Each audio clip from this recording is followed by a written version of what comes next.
Hey guys, I'm Dark Barbarian. Today we're making the Town Hall 12 adaptation of our flower base or whatever you want to name it. We've already done TH9 and TH13 version of it till now. The TH11, TH12, and TH13 all have the same number of walls, so it was quite easy to make adaptation this base from the TH13 version just by making slight changes in placement of defenses and other buildings. This base is a hybrid base, which means it'll help you in saving both your loot as well as your trophies, and as always we'll do an in-depth analysis of this base in the base analysis part of the video, which will help you in understanding how this base actually works. For now, I'll let the speed build play. See you in the base analysis.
Boyfriend, girlfriend, fancy car. You're insatiable, and that's true. You just want more.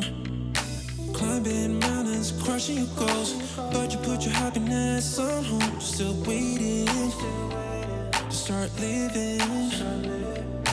You need to know you're beautiful, you're perfect just like you are. Release your control, start to let go. Take a night off and let yourself go a little crazy.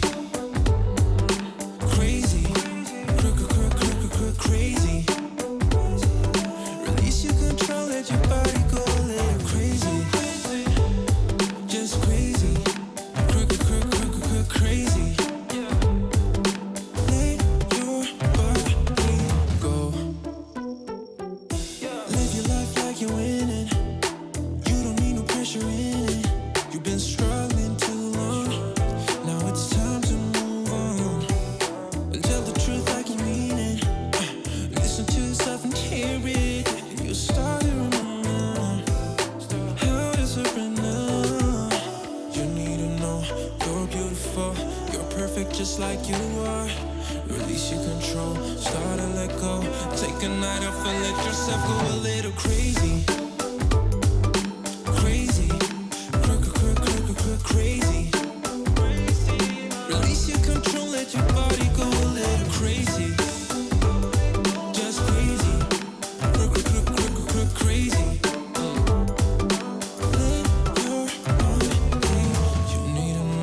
You're beautiful, you're perfect just like you are. Release your control, start to let go. Take a night off and let yourself go a little crazy. Crazy, crazy, yeah. Release your control, let your body go a little crazy. Just crazy. Let's do the base analysis. First of all, the obvious stuff, the town hall is well protected in the central compartment of the base as we want to save that 1 star and the loot in it. The Giga Tesla inside the town hall helps in providing protection to our other main defenses in the core in its 10 tiles range. If you like having defensive clan castle troops and want to watch your opponents struggle trying to lure out your CC troops, then you can simply place the CC in the center by making some changes in the core compartment as shown in the picture. But if you're someone who doesn't really have defensive CC troops most of the time and want the town hall to be in the center, then you can use the default version, as it is. The fact that this base has so many compartments also helps in slowing down opponents' troops, so opponents' troops like golems are usually found stuck on walls. Let's take a look at the defense placements. Defenses are evenly spread in such a way that they provide coverage to the whole base and no side is left weak to any kind of attack. For example, wizard towers are placed at a distance from one another in well-protected spots of the base, so that they can provide air splash damage coverage to pretty much most of the base, covering a lot of defenses in their range. Archer towers are arranged in such a way that their range covers the whole base, which means the base is well secured against air attacks from all the sides. Coming to mortars, as we start moving to higher town hall levels, mortars start losing their relevance. Now they are no longer one of the most important defense as they used to be back when we were town hall 5, 6, or 7, so placing them in a well-protected compartment near the center isn't really worth it anymore. So, mortars are placed towards the outer compartments of the base because we want them to protect us against spam attacks like Barch and mass goblins, but they not only protect the outer buildings of the base, they are placed in such a way that they pretty much cover the whole base. Air defenses are placed away from one another in different compartments to protect them from being taken out by lightning spells in a group. They are placed in compartments near the core of the base. They have air sweepers well paired with them, contributing to an increase in the protection against air attacks like lava loon, mass dragons, and mass electro dragons. The expos are well protected in those 4 mid compartments in such a way they provide protection to most of the defenses. We've set them on both ground and air as we want protection against both air and ground attacks. Coming to the heroes, this is where some people end up making mistake. Underestimating their effectiveness, they place them in some outer compartment from where they can be easily lured, but in our base, recognizing their effectiveness, I've placed them right in the core of the base, because if they are placed in a spot where they are not easily lureable, they can deal lethal damage to enemy troops, especially to lava loon and hog armies. A queen combined with 2 air defenses can literally melt a lava hound in few seconds. The fact that I'm placing them right in the central compartment of the base can tell you how important they are. Cannons are placed right where they are needed, providing the overall balance to the base and making this base perform pretty well against ground attacks. Let's take a look at the storage placements. I've tried placing the storages at a distance from one another. When we group the storages, they are far likely to get taken out altogether by opponents, but when we place them away from one another, the opponent has to take out the whole base in order to get all the loot. Some of you might have problem with the placements of those elixir storages in the outermost compartments, but believe me, they are well protected. Sometimes you just have to place your storages towards the outside in order to protect your important defenses, which in return protects your storages. The Dark Elixir storage is placed in the core of the base, and the Dark Elixir storage is also guarded by all our heroes and X-bows and other powerful defenses. Overall, I'd say it's pretty hard to steal the Dark Elixir from this base. Now coming to the placement of the traps, after observation of so many attacks on this base, spring traps are strategically placed in different compartments according to the pathing of defense attacking troops like hogs and giants, which helps in making this base stronger against ground attacks. Those giants' bombs are placed outside the boundary of the base, because troops like witches, bowlers, and wizards like to go along the boundary of walls in swarms while taking out outer buildings. This is where we can take advantage of this opportunity and take all of them out using a giant bomb. This trick worked for me quite often in the previous build, so I added it in this build too.